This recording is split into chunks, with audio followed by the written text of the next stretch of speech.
జోన్పల్లి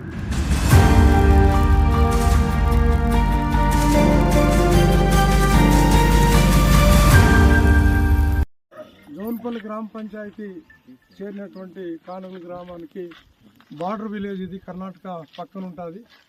ఈ గ్రామానికి దాదాపు దశాబ్దాల కాలంగా ఎందరో నాయకులు వచ్చినప్పటికీ ఈ రోడ్డు కలగానే మిగిలిపోయింది.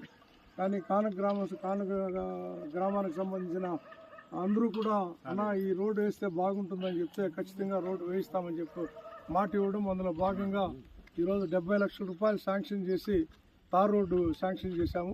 ఈ రోడ్డును కూడా ఒక 15-20 రోజుల్లో కూడా పూర్తి చేసే విధంగా ప్రణాళిక స్టార్ట్ అవుతుంది. సోమవారం ఇంకా పనులు స్టార్ట్ అవుతాయి. కాబట్టి మీకు ఇచ్చినటువంటి హామీని నేను నెరవేర్చుకున్నా. కాబట్టి గ్రామస్తులందరూ కూడా ఇంకా రోడ్లు ఏవో 2 కావాలన్నారు. ఆ రోడ్లు కూడా ఇప్పుడే శాంక్షన్ చేస్తాడని మన ఇంజనీర్ ఉన్నారు. ఆ ఇంజనీర్ గ్రామంలో చూసి అవి కూడా ఒక 15 రోజుల్లోనే శాంక్షన్ ఇచ్చి చేయిస్తానని చెప్పి కూడా మాటిస్తూ సెలవు తీసుకుంటారు. మా 30 ఏళ్ళ కళ ఇది. ఎందుకంటే అప్పల్లి, కానుగులు, నక్కనపల్లి కలిసే రోడ్డు కర్ణాటక బార్డర్ ఇది. ఈ 30 ఏళ్ళ నుంచి ఎంతోమంది నడుపుకుంటున్నాము, ఎవరు పెద్దగా ఆశ్రయించలేదు.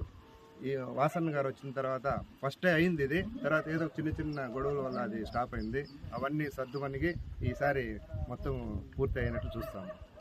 ఎందుకంటే ఇది మా కళ. అప్పల్లో ఎప్పుడు ధర్నాలు చేసిన రోజులు ఉన్నాయి. ఇక్కడ మాకు రోడ్డు కావాలి. కర్ణాటకలో కరోనా వచ్చినప్పుడు ట్రెంచ్ కొట్టినారు.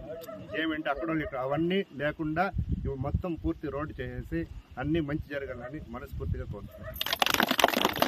మన వాసన్న గారు నిజంగానే ఒక వరం ఇచ్చినట్లే మన గ్రామానికి. ఎందుకంటే అడిగిన వెంటనే ఏ రోడ్ అయిపోయి, ఏ బీటీ రోడ్ అయిపోయి, ఏ సీసీ రోడ్ అయిపోయి మన గ్రామంలో ప్రతి ఒక్క కార్యక్రమానికి కూడా అడిగిన వెంటనే రెండో మాట ఆలోచన చేయకుండా ప్రతి ఒక్కటి కూడా మనకు నిధులు విడుదల చేసి ఈరోజు ముఖ్యంగా మనకు నాగల్కుంట రోడ్ అయితే, కానుగ రోడ్డు, నక్కనపల్లి బీటీ రోడ్డు కూడా దాదాపు 2,13,00,000 చిన్న చెరువు రోడ్డు. అదేవిధంగా ఇప్పుడే అన్నగారు మనకు హామీ ఇచ్చినారు. మాకు ఒక్కటే బ్యాలెన్స్ ఉంది కర్ణాటక బార్డర్ అప్పేపల్లి రోడ్డు అంటే కూడా దాని ఇమ్మీడియట్గా ఇప్పుడే కూడా మన ఇంజనీర్ గారితో చెప్పి, మన అమ్మతో చెప్పి వెంటనే దాని మెజర్మెంట్స్ చూసి దాన్ని కూడా రెడీ చేసేయండి అని ఒక వరం మనకి కల్పిస్తున్నాడు.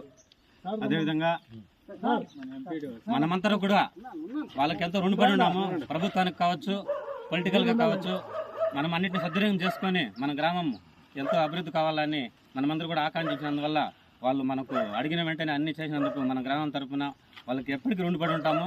మేము ఆ రుణం ఎప్పటికీ తీర్చుకోలేము కూడా. కాబట్టి అందరూ పార్టీలకు అతీతంగా గ్రామ డెవలప్మెంట్లో అందరూ పాలు పంచుకొని ఏ కార్యక్రమాన్ని కూడా ఎక్కడ కూడా లోపాలు లేకుండా అందరూ కూడా సహకరించి కార్యక్రమం జయప్రదం చేసుకొని వాళ్ళ పేరు చిరస్థాయిగా మన గ్రామంలో ఉండే విధంగా మనమంతా చేసుకొని వాళ్ళని ఎప్పటికీ మనము మన హృదయంలో పెట్టుకునే విధంగా అందరూ కూడా సహకరిస్తారని మరొకసారి నక్కమ గ్రామ అందరినీ కోరుతా ఉన్నాము.